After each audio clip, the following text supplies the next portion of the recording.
Stepping out of number 11 and the shadow of the pandemic, this crisis chancellor keen to move on.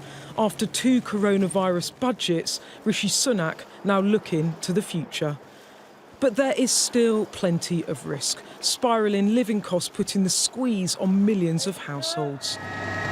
Fuelled by a better-than-expected pandemic bounce-back, the Chancellor arriving at the Commons with a clear message. Today's budget does begin the work of preparing for a new economy post-COVID.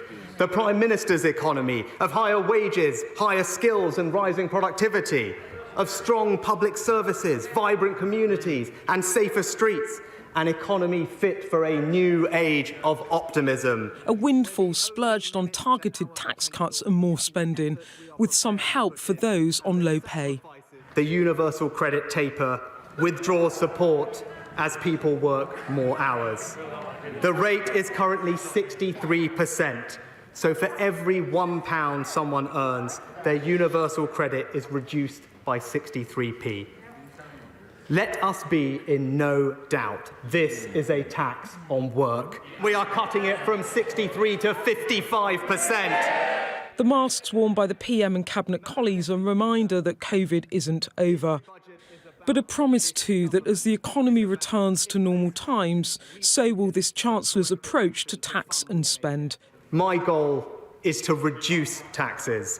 By the end of this Parliament, I want taxes to be going down, not up. I want this to be a society that rewards energy, ingenuity and inventiveness. A society that rewards work. That is what we believe on this side of the House. That is my mission over the remainder of this Parliament. Keir Starmer absent after a positive COVID test. His shadow chancellor had just minutes to prepare, accusing the government of wasting years.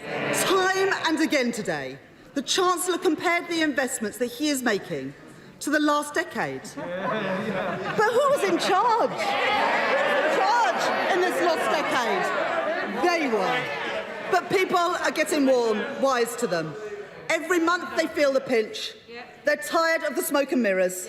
They're tired of the bluster, of the false dawns, of the promises of jam tomorrow.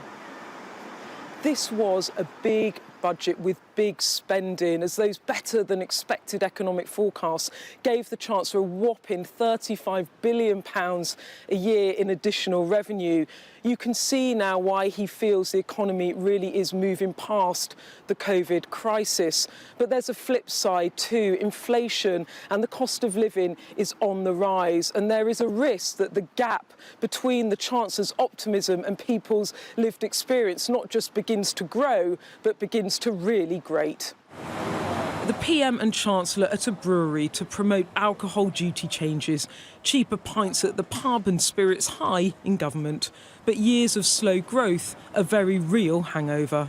It's likely that on average people's incomes will only be crawling up over the next 3 or 4 or even 5 years, and certainly some people, particularly those whose wages don't go up as fast as prices, will be feeling worse off. So, this is not a new period of everyone feeling better off. I'm afraid it's actually more of a continuation of a decade of really, feeble increases in living standards, essentially stagnation in our standard of living. A budget that will have quenched the PM's thirst for spending and adds to speculation of an early election. Today, this duo toasting the COVID recovery. The big question is, will it really last? Beth Rigby, Sky News, Westminster.